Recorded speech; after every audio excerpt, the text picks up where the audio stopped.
I recently sat down with a friend of mine, Paula, who's not only a sailor but is also a school nurse. She talked to me about, as a nurse, how she helps her students and staff at the school in relation to epilepsy. In the first video of the series, she'll talk about the importance of a seizure action plan and educating everyone about seizure first aid.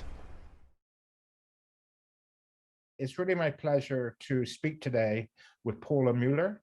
Paula is a personal friend of mine. We met through sailing, and just by chance in a conversation, I learned that she's a nurse at school, and she actually helps people with epilepsy.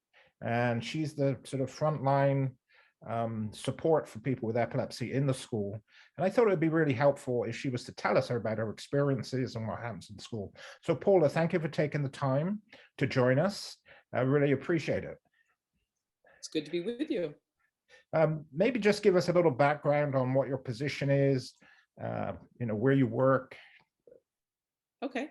I'm Paula Mueller. I'm a school nurse at Aponequid Regional High School in Lakeville, Massachusetts. This is my 26th year there. The last 2 years have been very COVID heavy, but we try to do everything as a school nurse. Now, in your sort of day-to-day activities, I assume there are times where epilepsy comes to the forefront and you have to help kids who have epilepsy. Is that correct? It is. And actually, it starts right at the beginning of the school year where I make a notification to every teacher that they have a child that has epilepsy in their class.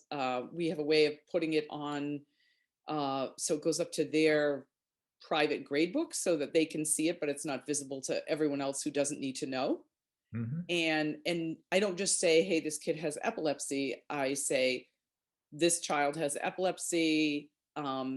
Maybe they're newly diagnosed, maybe they're not, maybe they're well controlled on medication. I try to give them a heads up about that.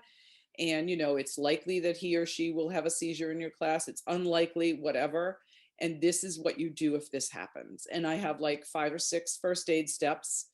And, so it's basically like help the child to the floor, get the other kids out, put them on their side, get the furniture out of the way, don't put anything in their mouth, call the nurse.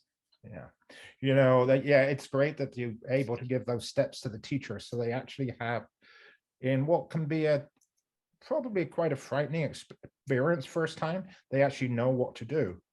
I certainly know when I had epilepsy, it was a total eye-opener for my family. And they didn't know that you weren't supposed to put something in my mouth. Right. And in fact, my mother ended up in the hospital as a consequence of trying to put something in my mouth.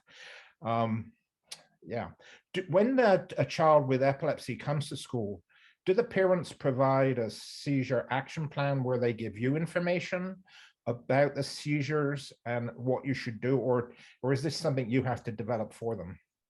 So it depends. I don't always get a seizure action plan. Lots of times it's a conversation with the parent, it's a diagnosis, maybe a conversation with the physician, depending on, how recently it's been diagnosed. Mm-hmm. And then, I will always give the teachers some sort of plan.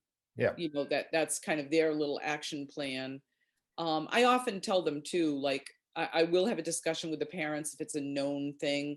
Do you want us to call 911? If it's a known case of epilepsy, 911 is usually not the plan unless the parent requests that, or unless the child gets injured during the seizure. Yeah. That's a whole different thing. If they bang their head, you can't really assess someone with a head injury who's in a postictal state because they're kind of sleepy and out of it anyway. Yeah. So if they do have a head injury, I will call 911. Yeah. Now, I remember talking with you, in one of our personal get-togethers, and you mentioning something actually happened that helps a student, I think, at a basketball game. There's a person from another team, I think. Is that correct? Yes. That actually did happen. I mean, I didn't do much help because really there's not a lot you could do. It was a student with known seizures. Yeah. I just made sure that they put the student on the side and nobody was around. And the father eventually was there, and he wasn't, the kid hadn't gotten hurt or anything. but it was just, yeah, it was just a surprise. But I know that all the other people that were with me were like, "Oh my gosh, we're so glad you were there."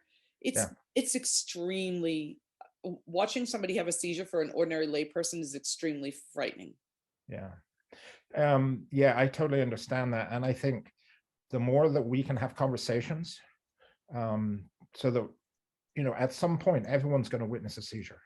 If Yeah. 1 in 26 people will have a seizure disorder in their lifetime, we're all going to witness it. And so the more we can educate, just so that they understand what to expect, and that it's more than likely that seizure will terminate relatively rapidly, but also what to do, move things away, as you say, don't put things in the mouth.